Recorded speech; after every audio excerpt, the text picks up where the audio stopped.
Maraming lalaki ang nagkakamali kapag ang kaharap nila ay babaeng mas bata sa kanila.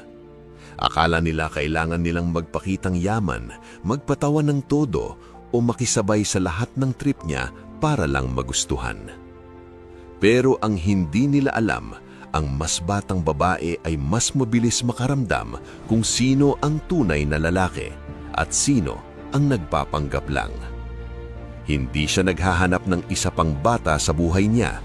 Ang hinahanap niya ay lalaking may direksyon, may kontrol at hindi natitinag sa emosyon. Isang presensyang ramdam kahit tahimik.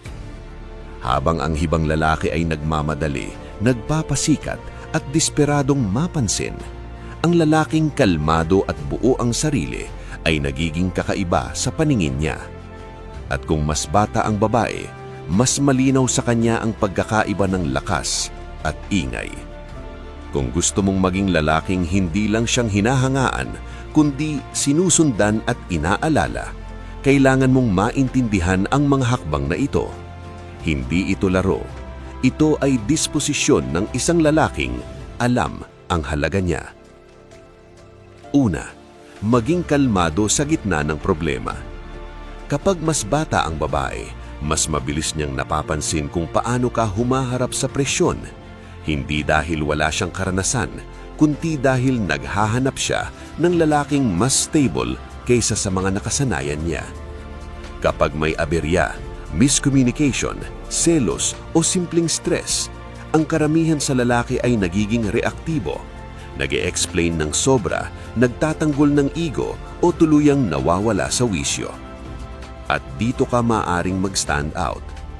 Ang lalaking kalmado ay nagiging kakaiba sa paningin ng mas batang babae.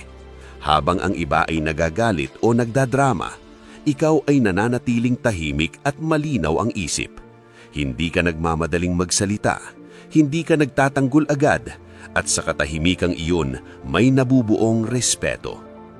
Para sa mas batang babae, ang kalmadong lalaki ay nagmumukhang mas mature, mas ligtas at mas mapagkakatiwalaan.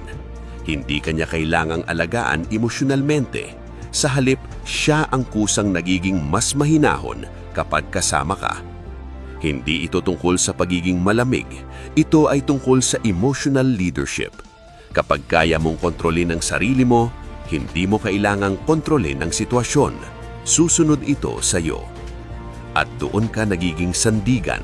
Hindi dahil mas matanda ka, kundi dahil mas buo ka bilang lalaki. Pangalawa, diretsyong paninindigan, walang pa-cute na laro. Kapag kaharap mo ang babaeng mas bata sa'yo, mabilis niyang mararamdaman kung ikaw ay totoo o nag-a-adjust lang para magustuhan. At dito, maraming lalaki bumabagsak. Nagiging pa-cool, pa-safe, o sobrang maingat magsalita. Takot makasakit, takot mawalan ng tsansa. Sa mata ng mas batang babae, ang ganitong lalaki ay hindi misteryoso. Mahina siya. Ang lalaking may paninindigan ay hindi naglalaro ng isip. Hindi siya nagpapanggap na okay lang kahit hindi naman. Hindi rin siya nagbubuhos ng damdamin na parang umaasa. Kapag may gusto siya, malinaw. Kapag ayaw niya, tahimik pero matatag ang pagtanggi. Walang drama, walang paliwanag na sobra. Ito ang nakakalito sa mas batang babae, in a good way. Dahil sanay siya sa lalaking paiba-iba ng salita, pabago-bago ng intensyon. Kapag nakaharap siya ng lalaking diretsyo, nagkakaroon ng friction. At ang friction na iyon ang nagiging atraksyon. Hindi mo kailangang ipilit ng dominance. Lalabas ito sa paraan ng pagsasalita mo, sa paraan ng pagdesisyon mo, sa kakayahan mong magsabi ng hindi kahit may risk na mawala siya dahil alam mo ang halaga mo. Para sa mas batang babae, ang lalaking hindi takot magsabi ng totoo ay nagmumukhang mas mataas ang antas. Hindi siya sinusuyo, pinipili siya. At ang lalaking pumipili, hindi naghahabol. Kapag malinaw ang paninindigan mo, nagiging ligtas ang spasyo sa paligid mo, at ang safety na may lakas sa loob nito ang dahilan kung bakit hindi kanya basta makakalimutan. Pangatlo, huwag maging masyadong available. Isa ito sa pinakamalaking pagkakamali ng lalaking may gusto sa babaeng mas bata sa kanya. Kapag naramdaman mong mas bata siya, madalas gusto mong bawiin iyon sa pagiging overly present. Laging nagre-reply, laging nandyan, laging handang i-adjust ang buhay mo para sa kanya. Pero sa mata ng mas batang babae, ang lalaking walang sariling mundo ay hindi kaakit-akit. Kahit mabait pa siya, kahit generous pa siya, dahil ang hinahanap niya ay lalaking may direksyon, hindi lalaking umiikot ang buhay sa kanya. Kapag nakita niyang may sariling oras, sariling disiplina, at sariling layunin, may nabubuong curiosity. Hindi ka nawawala, pero hindi ka rin laging nandyan.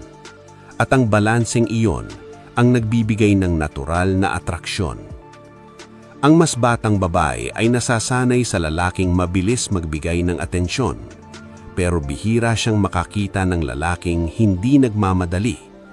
Kapag hindi ka desperate, hindi ka nagmamakamikawa ng oras niya, at hindi ka natitinag kapag hindi siya agad available, nagbabago ang dynamics.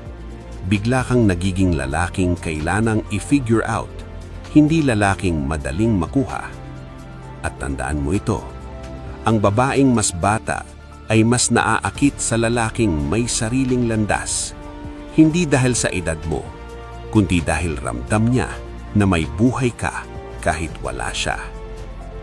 4. Huwag mong gawing sentro ng mundo mo ang babaeng mas bata sa iyo.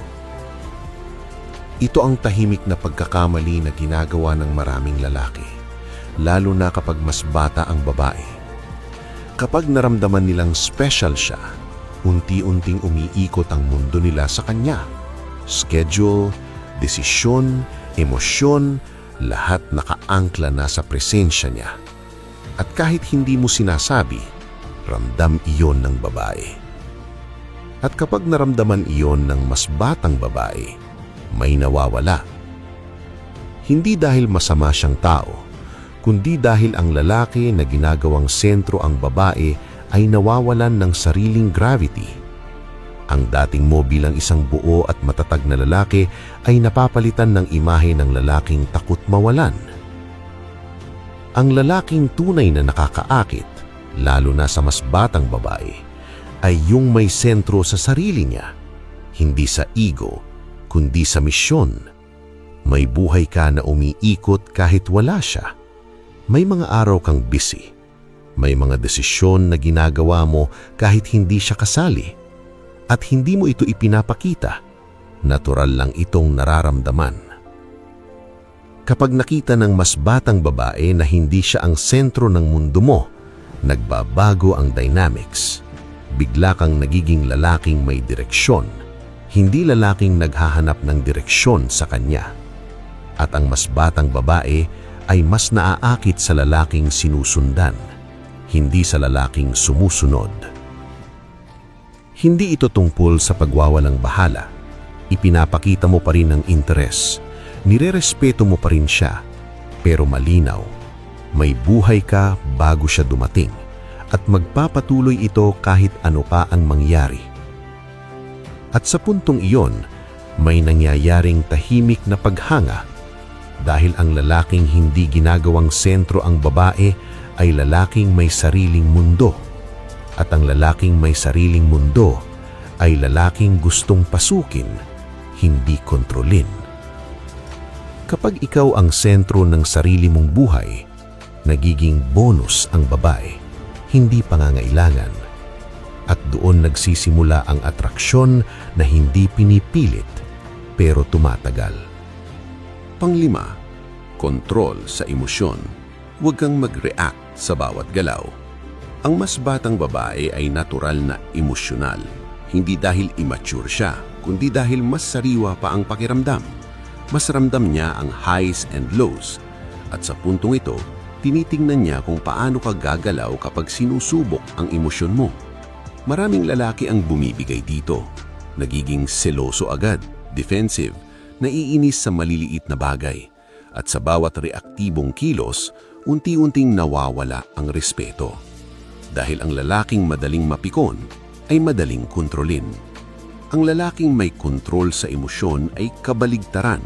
Hindi siya natitinag sa pabago-bagong mood, hindi siya naaapektuhan ng simpleng pang-aasar o paglayo. Kapag may tension, hindi siya agad nagsasalita. Nag-o-observe muna. Para sa mas batang babae, ito ay nakakapanibago. Sanay siya sa lalaking hinahabol ang reassurance. Kapag nakita niyang hindi ka naghahabol, hindi ka nagpapaliwanag ng sobra at hindi ka humihingi ng validation, may nangyayaring shift. Siya ang nagiging conscious sa kilos niya. Hindi ito manipulasyon.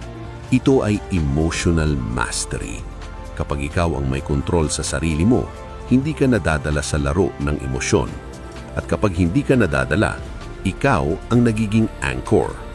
Ang tahimik na lalaking hindi reaktibo ay nagmumukhang mas malalim, mas mature, at mas mapanganib iwanan. Dahil alam ng mas batang babae, kapag nawala ka, hindi ka babalik na humihingi. Magpapatuloy ka lang. At ang lalaking kayang magpatuloy ng buo ay ang lalaking hindi madaling palitan. Pang-anim, makinig ng mas malalim kaysa sa karamihan.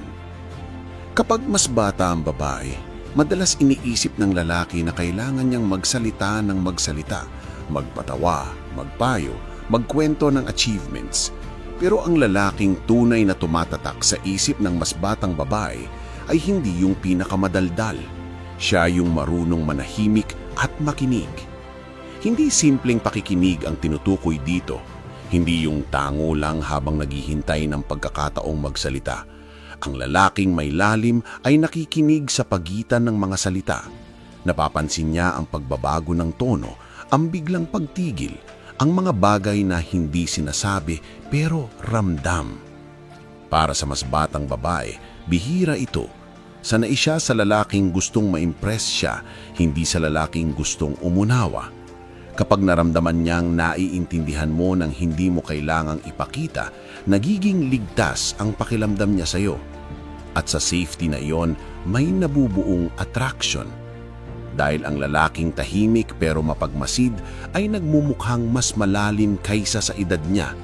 Hindi ka nagmamadaling ayusin ang problema niya. Hindi ka rin nagbibigay ng advice agad. Pinaparamdam mo lang na nakita mo siya, buo, hindi hinuhusgahan.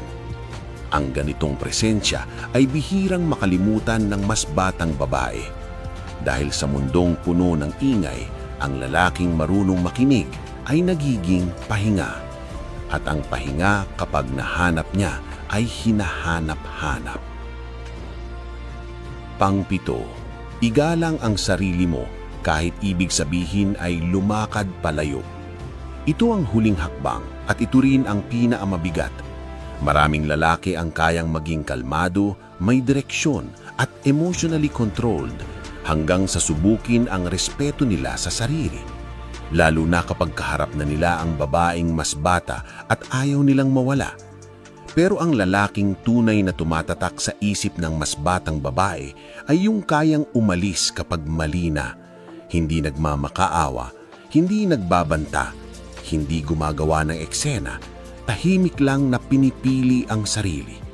Kapag nakita ng mas batang babae na hindi mo hinahayaang tapakan ka, na may hangganan ka at handa kang ipatupad ito, may nangyayaring malalim na epekto.